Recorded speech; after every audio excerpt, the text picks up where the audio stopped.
할렐루야. 우리 옆에 분에게 다시 한번 인사하겠습니다. 아버지 은혜 감사합니다. 어머님 은혜 감사합니다. 어머님 은혜 감사합니다. 마지막으로 함께 고백하겠습니다. 하나님 은혜 감사합니다. 하나님 은혜 감사합니다. 네, 5월 하면 뭐가 떠오르세요? 5월 가정의 달. 답을 먼저 말하셨네. 다른 거 계절의 여왕. 또 뭐가 있죠? 초록의 계절. 또 뭐 있어요? 스승의 날이 있습니다. 네, 초록의 계절. 네, 신록의 계절 있고요, 어버이날도 있고 어린이날도 있습니다. 우리가 이렇게 가정과 관련된 이야기가 이 5월에 가득 담겨 있어요. 어린이날, 어버이날, 여왕이 네. 이렇게 가정의 대소사를 함께 기억하고 보고 싶은 사람들을 마음껏 생각하고 직접 만나고 기리기 위해 우리는 5월을 가정의 달로 많이 보냅니다. 지혜로운 선조들의 생각이 이 원력에 함께 담겨 있는 것이죠.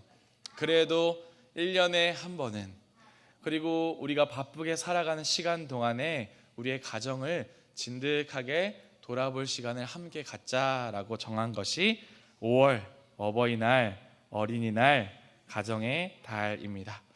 가족이라는 것이 무엇인지를 다시 되짚어 볼 수 있는 시간이 이 5월이죠. 참 재밌게도 에베소서 5장에도 가정에 대한 이야기가 시작이 됩니다. 그리고 오늘 우리가 읽은 에베소서 6장의 말씀에서는 이 부모와 자녀의 관계가 하나님 안에서 어떠해야 하는지, 또 하나님의 자녀된 우리가 앞으로 주님, 부모이신 주님을 어떻게 모셔야 하는지를 잘 설명해 주고 있습니다. 가족 사이의 상호 지침에 관한 말씀을 함께 오늘 나누고요, 어버이날을 맞이해서 아버지 되신 주님의 은혜가 자녀된 우리 모두에게 있다는 것을 함께 알아가기를 소망합니다. 오늘 읽은 이 에베소서 말씀에는 우리가 부모라는 존재에 대해서 어떻게 해야 하는지를 먼저 가르쳐주고 있습니다. 먼저 에베소서 6장 1절의 말씀을 제가 표준 세번역 성경으로 다시 한번 읽어드리겠습니다. 자녀된 이 여러분, 주 안에서 여러분의 부모에게 순종하십시오. 이것이 옳은 일입니다 라고 말하고 있습니다. 그리고 2절에 내 부모를 공경하라 하고 말하면서 바울이 에베소에 모여서 예배하는 사람들에게 편지를 적어 보낸 것이 오늘의 말씀입니다. 그러니까 에베소서 이 6장의 말씀은 막 부모들을, 자녀들을 모아놓고 설교단에 서서 하였던 말씀이 아니라 에베소 교회를 생각하는 바울이 먼 지역에서 에베소 교회가 지금 이렇게 살아가고 있다는데 지금 그 모습은 옳지 않으니 이렇게 하십시오 하면서 굳이 적어 내려간 것이 부모에 대한 말씀이라는 거예요. 하나님을 믿는 공동체에게 부모를 공경하라 하고 말씀하신 것은 무슨 의미인지를 우리가 다시 생각해 볼 수가 있겠죠. 하나님의 말씀을 전하는 사람으로서 부모를 공경하라 말하였던 것은, 이 이야기를 굳이 작성하여 넣었다라는 것은 그 당시에 에베소 지역의 자녀들이 부모를 잘 공경하지 않았기 때문입니다. 왜 이렇게 부모님의 말씀을 잘 안 들었을까요? 왜 젊은 사람들은 이렇게 부모의 말을 잘 듣지 못할까요? 저는 부모님의 말씀 잘 들었을까요? 안 들었을까요? 어땠을 것 같아요? 잘 들었을 것 같아요? 정답입니다. 잘 듣기만 했어요. 저도 이제 사춘기 시절을 보내오고 성인이 되고 결혼의 승낙을 받고 또 아이를 낳는 과정에 또 부모님이 계시지 않는 해외 지역에 나가야 할 때는 부모님의 말씀을 듣는 것이 어려웠고 또 거역하는 것을 참 자책하면서 살았던 때도 정말 많았습니다. 그런데 이렇게 부모와 자녀 사이에 아픔이 있고 단절된 것이 과연 이 당시 에베소의 일일까? 그것이 아니라 옛날에 이집트 벽화, 고대 벽화를 살펴보니까 이런 말이 기록되어 있다라는 겁니다. 요즘 애들은 버릇이 없다. 아주 오래전, 또 고대 스페인의 알타미라 동굴 벽화에도 요즘 어린 애들이 건방지다 라고 적혀 있다 하니, 이 세대 간의 간극은, 세대 간의 갈등은, 또 서로를 오해하고 이해하지 못함은 모든 시대에 있었다라는 것을 생각해 볼 수가 있습니다. 또 바꾸어 말하면 채우기 어려운 간극이 있다라는 것이죠. 이 간극을 채우기 위해 반드시 선행되어야 하는 것이 있어 보입니다. 오늘 본문에서 우리에게 아주 익숙한 단어 하나가 나옵니다. 그리고 잘 하고 싶지 않은 단어인데요. 뭘까요? 순종입니다. 순종이라는 단어. 오늘 바울이 에베소 교회에 편지를 보내면서 너희는 부모에게 순종하라라고 얘기해요. 부모에게 순종하라는 자녀에 대한 권면은 이 고대 세계에서 너무나도 일반적인 명제였어요. 너도 말하고 나도 말하고 모든 사람이 말하는 이야기였다라는 거예요. 그러니까 누구나 이런 말은 잘한다라는 거죠. 그런데 오늘 에베소서에는 보태어진 이야기가 하나 더 있습니다. 주 안에서 순종하라라는 말씀입니다. 주 안에서 순종하라는 말은 기존의 복종하라는 의미보다는 서로를 믿으라, 서로를 좀 신뢰하여라 라는 말씀과 동일하게 생각해 볼 수가 있습니다.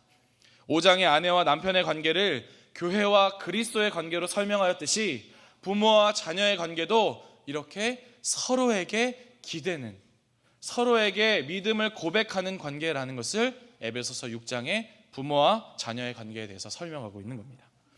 신앙인들은 이러한 순종, 곧 믿음의 근거를 이 순종, 또 성경에서 찾아내고 살아갑니다. 하나님께서는 단순한 명제로서가 아니라 실제로 부모에게 어떻게 해야 하는지를 아주 오래전에 모세에게 두 돌판에 새겨 넣을 때부터 이야기해 주셨습니다. 10가지 계명, 우리 소위 10계명이라고 하죠. 10계명의 5계명에도 이 말씀을 해주셨어요. 5계명이 뭐죠? 너희 내 부모를 공경하라. 이거 막 바울 훨씬 더 이전부터, 몇천 년 전부터 부모를 공경하라라는 말은 있어 왔다라는 것입니다. 10계명을 하나님께서 모세에게 주었을 때 1번부터 세 번째 계명까지는 하나님에 대한 순종, 하나님에 대한 사랑에 대해서 말하고요. 이 부모를 공경하라로부터 시작된 5계명부터 10계명까지, 10계명까지는 이웃에 대한 사랑에 대해서 말하죠. 그러니까 사람을 생각할 때, 이웃이라는 것을 떠올려 봤을 때 내가 아닌 타인을 사랑해야 할 때 가장 먼저 된 사람이 바로 부모라고 이해해 볼 수가 있습니다. 그래서 에베소서 6장 2절에 내 아버지와 어머니를 공경하라, 이것은 약속이 있는 첫 계명이다 라고 이야기하는 겁니다. 그러니까 지금 뭐예요? 이스라엘 사람들이 숱하게 지켜온 과거의 역사 속에서 많은 계명이, 약속이 지금까지 변하지 않고 오늘 에베소 교회까지 있어 왔는데, 그 약속에서 처음 사랑을 표현하는 것, 첫 번째 되는 것이 바로 부모에 대한 사랑이다 라고 이야기해 주고 있는 겁니다. 하나님의 말씀에 기초를 두고 가장 먼저 해야 할 사랑이 바로 부모에 대한 사랑이라고 알려주고 있죠. 그렇다면 주 안에서 부모를 공경하고 사랑하라는 것은 어떤 것을 의미할까요? 그것은 바로 부모의 한계를 인정하는 것입니다. 하나님 안에서 우리는 모두가 약한 것이라는 것을, 약한 사람이라는 것을 뼈저리게 깨닫는 것이죠. 부모 또한 나와 같은 사람이기에 하나님께 기대어야만 겨우겨우 오늘 하루를 살아갈 수 있는 존재라는 것을 내가 자녀된 자로서 깨닫는 것입니다. 더 나아가서 굳이 너무나도 평범한 이 명제, 내 아버지와 어머니를 공경하라, 이것은 약속이 있는 첫 계명이다 하고 바울이 언급한 것은 부모가 연약한 자라는 것을 알게 되더라도, 내 부모가 실수하는 것을 직접 경험하게 되더라도 여전히 너의 부모로서 사랑하고 인정하라 하는 하나님의 뜻을 전하고 있는 것입니다. 지난번에 말씀드렸다시피 저는 척추 수술을 해서 허리가 많이 아픕니다. 그래서 신생아였을 때 큰 아이를 제가 안아서 키웠지만 어느 정도 두세 살이 되었을 즈음에는 거의 안아주지도 못하고 업어주지도 못하고 키웠습니다. 저희 아내는 말도 통하지 않는 어린아이를 앉혀놓고 아빠에게 업히면 안 돼. 아빠는 허리가 아픈 사람이야 하면서 손가락질을 하면서 아이에게 가르쳐 주었고, 저 또한 아이가 아무것도 모르고 저 멀리서 저에게 안기려고 달려오면 그 손을 뿌리치면서 또 내팽개치면서 나에게 업히면 안 돼. 아빠는 허리가 아파라고 여러 번 설명하였습니다. 그런데 6살이 된 어느 날 놀이터에서 이렇게 재밌게 아들과 놀고 있는데 제가 앉아있을 때 저희 아이의 친구가 저에게 달려와서 업히는 것을 목격하고 저의 아이가 달려와서 우리 아빠한테 안기면 안 돼! 라고 말하는 것을 보면서 참 마음이 안쓰럽기도 하였고, 한편으로는 내가 자녀에게 보호를 받는 존재구나, 내가 이렇게 작은 아이에게도 보호를 받고 있구나 라고 생각할 수가 있었습니다. 애와 어른을 나누는 것이 아니라 우리 자녀와 부모는 서로 보완적인 곳이라는 것을 깨닫게 되었던 것이죠. 어른이라고 해서 전지전능한 존재가 되는 것이 아니라 끊임없이 누군가의 돌봄과 살핌을 받아야 하는 존재라는 것을 저도 깨닫게 되었죠. 이렇게 주 안에서 부모를 사랑하고 공경한다라는 것은 부모의 연약함을 책잡지 않는 것입니다. 부모의 가슴에 못을 박지 않는 것입니다. 세월이 지나 새하여 나보다 체구가 작아지고 경제적으로 궁핍하여지고 판단력이 흐려진다 하여도 여전히 나의 부모라는 것은 하나님의 주신 힘으로 인정해내고 사랑해내는 것입니다. 하나님의 힘을 입어서 나의 부모를 존중하는 것이죠. 아주 오래전 십계명의 두돌판에 기록된 내 부모를 공경하라 하는 하나님의 말씀은 그저 상투적인 규율이 아니라 서로가 서로의 연약함에 기댈 때에 비로소 진정한 신뢰 관계가 만들어진다라는 것을 일러주고 있는 것입니다.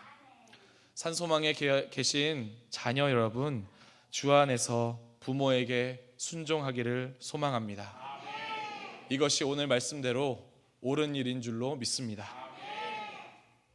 성경에서 말하는 십계명, 아주 중요하다고 말하는 출애굽기에서도 또 에베소서에서도 골로새서에서도 이렇게 부모에 대한 공경을 계속 강조하고 있는 이유는 또 무엇일까요? 그것은 부모를 대하는 스스로의 태도를 보면서 하나님을 향한 스스로의 모습을 되돌아볼 수 있기 때문입니다. 골로새서 3장 20절입니다. 자녀들아, 모든 일에 부모에게 순종하라. 이는 주 안에서 기쁘게 하는 것이니라. 아멘. 부모에게 순종하는 것이 결국은 하나님을 기쁘게 하는 것이라고 말하고 있는 거예요. 다방면으로 고심한 부모의 말씀에 고개를 숙이는 것은, 부모의 연약함을 알고도 그 사랑을 그치지 않는 것은, 참 우리 부모님 대화 안 통해 하고 말하면서도 내가 먼저 화해의 말을 건네는 것은 주님을 기쁘시게 하는 일이라는 것이죠. 그런데 이렇게 하는 일이 어려워요? 아니면 어려워요? 안 어려워요. 저는 조금 순종이 제사보다 나아요. 할렐루야. 우리 박수 한번 하겠습니다. 네. 맞아요. 순종이 제사보다 낫죠. 그래서 성경에서는 그렇게 많이 순종에 대해서 이야기하고 있는 것입니다. 정말로 부모를 향해서 순종한다라는 것은 어려운 일입니다. 그게 맞아요. 그래서 아주 고대로부터 또 옛날부터 부모에 대한 말씀을 계속해서 해오는 것이죠. 그런데 부모가 가장 행복할 때가 언제일까요? 자식들이 잘 될 때입니다. 교회 열심히 다닐 때, 내가 갖고 있는 신앙을 잘 전수받았을 때 기쁨을 느끼죠. 그리고 자녀들이 서로 부모 없이도 잘할 때, 나 없어도 사랑이라는 것을 누군가와 논하며 살 때 부모는 너무나도 큰 기쁨을 느낍니다. 부모가 없어도 서로를 돌아보는 것, 용서하는 것, 사랑하는 것을 경험할 때 부모는 큰 기쁨을 느끼죠. 그러면 가족의 범주를 조금 더 넓혀볼게요. 하나님을 아버지라 부르지요. 우리 신앙인들은, 그리스도인들은 하나님을 아버지로 부르고 주님으로 모십니다. 그래서 우리는 주 안에서 형제다, 자매다, 가족이다 라고 불러요. 그런데 이렇게 말은 많이 하는데 용서는 잘 안 하죠. 어렵죠. 서로를 돌보려고 하지 않아요. 그냥 나 사는 것에만 급급합니다. 누군가의 연약함을 흉으로 삼는 때가 더 많습니다. 사랑을 외출할 때 다 집에다 놓고 오나 봐요. 그래서 누군가를 사랑해내는 일을 안 하려고 해요. 그러니까 잊으신 건지 안 하는 건지 못 하는 건지는 다 모든 경로와 이유가 다양하겠지만 참 나를 사랑하는 만큼 누군가를 사랑하는 일을 왜 이렇게 못하는지 저 스스로도 반성이 되고 돌아보게 돼요. 그래서 자녀들아, 모든 일에 부모에게 순종하라는 말씀을 우리는 허투루 읽을 수가 없는 겁니다. 하나님을 아버지라 부르는 우리 모두가 다양하게 벌어지는 일에 순종하기란 결코 쉬운 일이 아니라는 것이죠. 그러나 우리가 포기하지 않아야 할 것은 이 성경에 근거를 둡니다. 우리가 살아가다가도 이 말씀을 만나게 되면, 성령께서 이 말씀으로 내 마음을 지도하시게 되면 내 마음과 욕심과 생각을 다 꺾어버리고 거기서는 사랑을 선택하라는 것이죠. 하나님께서 붙여주신 내 형제 자매, 여러분이 또 저의 영적 부모 스승 아니겠어요? 훨씬 더 저보다 오랜 세월 하나님을 주님으로 아버지로 모시면서 내가 살아보니까 아버지는 이런 분이더라, 오랫동안 70평생 80평생 살아와 보니까 우리 하나님 진짜 신실하신 분이더라, 진 목사님 거기에 서 계셔도 우리가 계속해서 기도할 만큼 듬직하신 분이더라 하고 여러분들이 고백하기에 저도 이 자리에 설 수가 있는 것이죠. 그래서 우리의 가족됨이 의미가 있는 것입니다. 막 따로 떨어져 살아가는 존재가 아니라는 거예요. 우리는 믿음으로 온전히 신뢰로서 서로 묶여있는 존재라는 것을, 가족이라는 것을 다시 한번 고백하게 되는 것입니다. 하나님을 기뻐하시게 하는 때가 언제인지를 기억하다 보면 우리는 모든 일에 순종할 수 있게 됩니다. 우리의 육적인 부모, 어머니, 아버지에게도, 옆에 있는 형제, 자매에게도, 영적인 스승들에게도 순종할 수가 있게 되는 것이 바로 하나님의 기쁨을 생각할 때 그렇게 되는 것입니다. 무언가가 우리는 잊혀져 갈 때 이렇게 우리는 성경을 상기합니다. 성경을 떠올려요. 묵자 성경으로 읽었었던 거, 지금 점자로 읽어 내려가는 거, 오디오 성경으로 소리로 읽어 내려가는 성경 안에는 하나님의 마음이 고스란히 담겨 있습니다. 오늘처럼 이렇게 성경을 펼쳐서 상세히 기록된 하나님의 말씀을, 그 내용을 되짚어 보기도 하고요. 누군가의 대화를 통해서 우리는 잊혀졌던 친구의 이름을 떠올리기도 합니다. 사랑해지지 못했던 친구의 이름을 떠올려 보지요. 주로 또 돌아가신 분들의 유품에서 고유한 냄새를 추억하는 분들도 있어요. 또 어떤 사람을 노래를 듣거나 부르면서 무언가를 추억하죠. 우리는 무언가를 느끼면서, 만지면서, 들으면서 무언가를 떠올립니다. 가까이는 성경이고요, 냄새일 수 있고요, 어떤 때는 노래가 되기도 합니다. 오늘 이 시간 우리가 다 같이 노래 한 곡을 함께 불러볼 건데요, 이 시간 각자 여러분들의 부모님을 생각하고 추억하면서 또 옆에 있는 이들 중 누군가의 부모이신 분들을 떠올리면서 노래 한 곡을 부르겠습니다. 부모가 가장 기뻐하는 때는 자녀들이 부모의 마음을 헤아리는 때이겠죠. 이 어머님의 마음이라는 노래를 부르면서 함께 그 마음을 되짚어보면 좋겠습니다.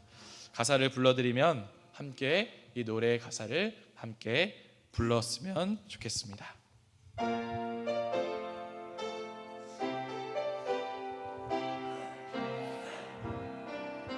나실제 괴로움 다 잊으시고, 나실제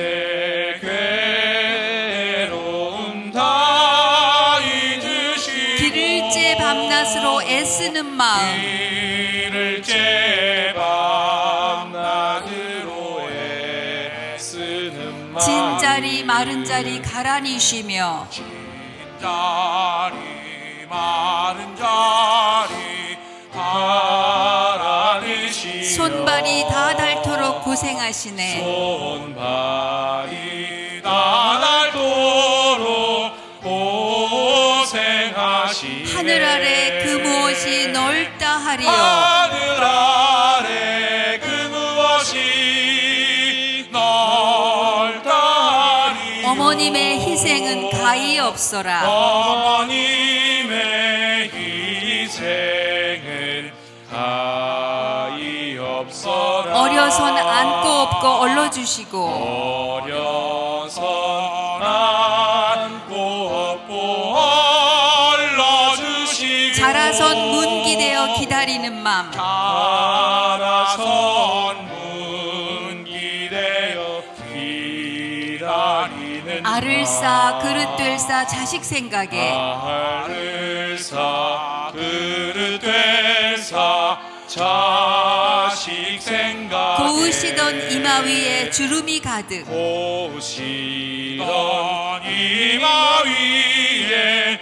주름이 가득 땅 위에 그 무엇이 높다 하리요. 땅 위에 그 무엇이 높다 하리요. 어머님의 정성은 지극하여라. 어머님의 정성은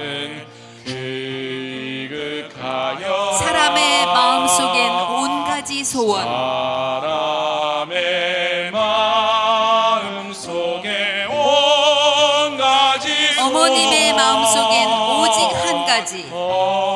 어머님의 마음속엔 오직 한 가지. 아낌없이 일생을 자식 위하여 아낌없이 일생을 자식 위하여 살과 뼈를 깎아서 바치는 마음. 살과 뼈를 깎아서 바치는 마음. 인간의 그 무엇이 거룩하리요.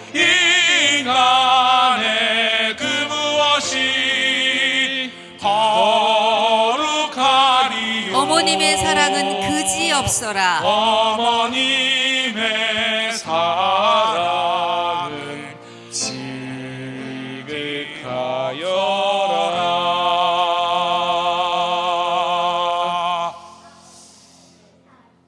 우리 1절에 가히 없어라 라는 표현이 있는데요, 어머님의 희생은 가히 없어라. 저는 이제 이 곡을 부르면서 가히 없어라? 가히 없어라? 어머니가 가히 없다고 하면서 어머니를 이제 측은하게 여기면서 불렀었는데, 제가 이게 최근에 맞아요, 가히 없다는 게 무슨 뜻이지 하고 제가 최근에 이 노래를 준비하면서 찾아봤더니 무한하다, 끝이 없다, 한계가 없다라는 뜻이 이 가히 없다라는 말입니다. 어머님의 사랑은, 혹은 아버지의 사랑은 나에게 끝이 없다, 무한하다, 여전히 돌아가셔도 나에게 기억으로 남아있다라는 것을 떠올려 볼 수가 있죠. 또 덧붙여 생각해 보면 사실 이렇게 무한하고 끝이 없는 사랑의 완성은 바로 우리 예수님 되시죠. 우리를 부모 되게 하시고 자녀 되게 하시고 종국에는 이 모든 과정을 통하여 하나님을 기쁘시게 해드리는 일이 무엇인지 알게 되는 축복이 우리 모두에게 있기를 소망합니다. 이 가족심리학자 이남옥 교수는 자녀들을 향한 부모의 태도에 관하여서 부모가 해결사가 되어주지 말고 버팀목이 되어야 주어야 한다고 말합니다. 이 해결사와 버팀목은 무엇이 다를까요? 해결사는 고민과 걱정, 해결에 대한 부분을 부모가 다 맡으려고 합니다. 버팀목은 어떨까요? 자녀에게 있는 걱정, 어려움, 문제들을 해결하는 것을 옆에서 지켜봐 줍니다. 믿음직스럽게 그 옆을 버텨주는 거예요. 앞으로 세상을 살아갈 이들은 자녀들이기에 직접적인 해결에 부모가 직접 힘쓰기보다는 이 해결의 과정이 더디고 조금 못 믿었다 하더라도 끝까지 함께 버텨주는 부모가 되어야 주어야 한다고 말하고 있는 겁니다. 4절 말씀을 제가 한 번 더 읽어드리겠습니다. 또 아비들아, 너희 자녀를 노엽게 하지 말고 오직 주의 교훈과 훈계로 양육하라. 아멘. 여기서 교훈에는 교육이라는 의미가 담겨 있고요. 훈계에는 충고라는 의미가 담겨 있습니다. 교육과 충고는 서로 상호 보완적인 관계에 놓여 있죠. 아주 쉬운 말로 당근과 채찍. 당근을 주고 채찍을 주고 균형 있는 교육을 하여라 라는 말인데요. 그런데 이마저도 아주 어려운 일입니다.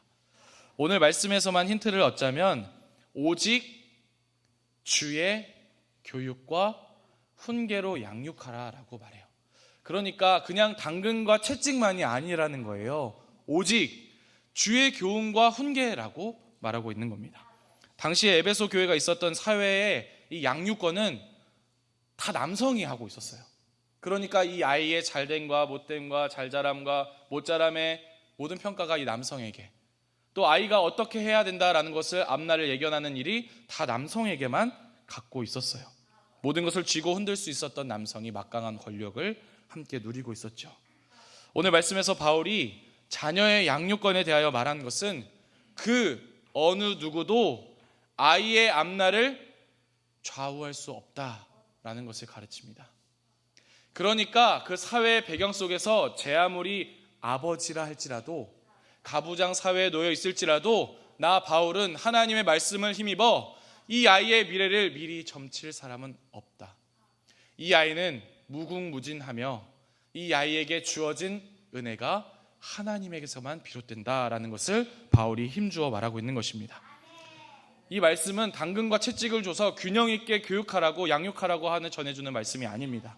제 아무리 경제적으로 넉넉하고 사회적으로 지위가 있고 다른 사람들로부터 존경을 받는 사람이라 할지라도 자기 마음대로 아이를 휘둘러서는 안 된다라고 말하고 있는 거예요.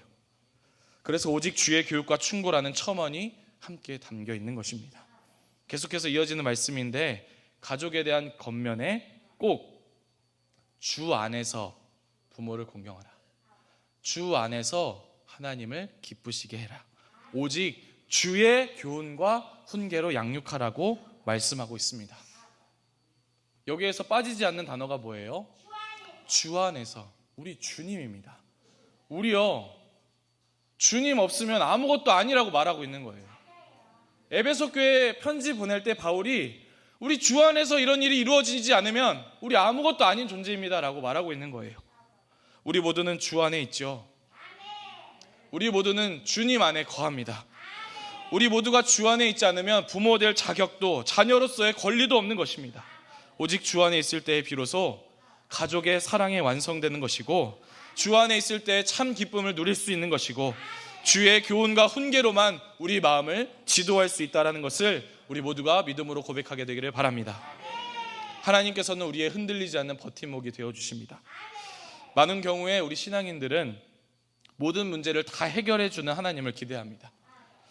버팀목이 아니라 해결사 하나님만을 찾죠. 그런데 하나님께서는 수많은 문제 앞에 주의 교훈과 훈계로 양육된 우리가 올바른 선택을 하며 하루하루를 살아갈 때 가장 크게 기뻐하십니다. 버팀목이 되어주셔서 될 때까지 그 일이 내 삶의 시간표에 가장 알맞게 이루어지도록 그 자를 지켜주고 계시는 분이라는 것을 함께 고백하게 되기를 바랍니다. 그러한 신앙인이 되시기를 간절히 소망합니다. 이것이 바로 하나님께서 말씀하시는 옳은 일입니다.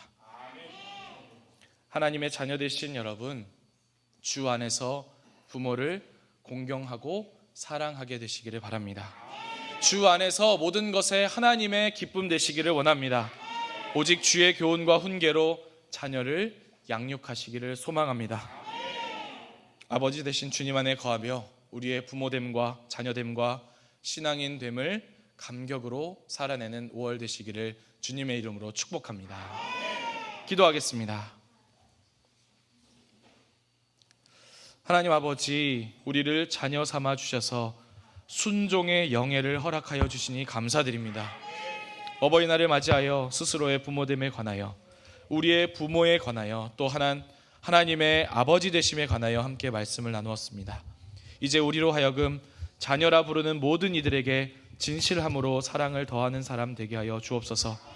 가정의 달인 5월, 부모를 더욱 사랑하게 하시고 자녀들의 버팀목 되게 하시고 가정을 귀하게 여기게 하시고 우리 안에 모든 신뢰가 회복되는 계절이 되게 하여 주옵소서. 주 예수 그리스도의 이름으로 기도하옵나이다. 아멘.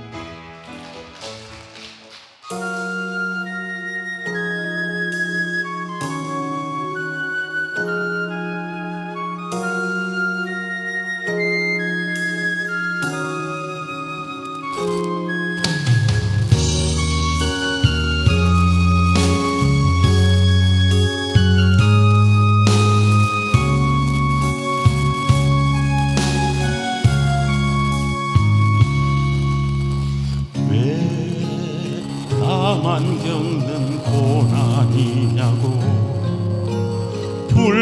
불평하지 마세요. 고난의 뒤편에 있는 주님이 주실 축복 미리 보면서 감사하세요. 너무 견디기 힘든 지금 이 순간에도 주님이 일하고 계시잖아요. 남들은 지쳐 앉아 있을지라도 당신만 일어서세요. 힘을 내세요. 힘을 내세요. 주님이 손잡고 계시잖아요. 주님이 나와 함께함을 믿는다면 어떤 역경도 이길 수 있잖아요.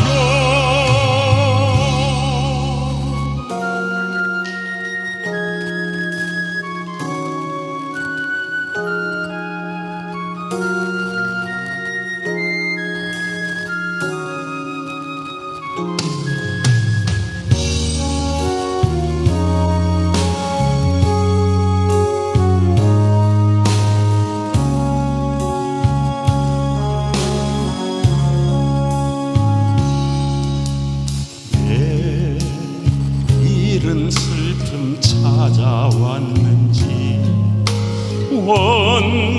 원망하지 마세요. 당신이 잃은 것보다 주님께 받은 은혜 더욱 많음에 감사하세요. 너무 견디기 힘든 지금 이 순간에도 주님이 일하고 계시잖아요. 남들은 지쳐 앉아 있을지라도 당신만 일어서세요. 힘을 내세요. 힘을 내세요. 주님이 손잡고 계시잖아요. 주님이 나와 함께함을 믿는다면 어떤 역경도 이길 수 있잖아요. 힘을 내세요. 힘을 내세요. 주님이 손잡고 계시잖아요. 주님이 나와 함께함을 믿는다면 어떤 고난도 견딜 수 있잖아요.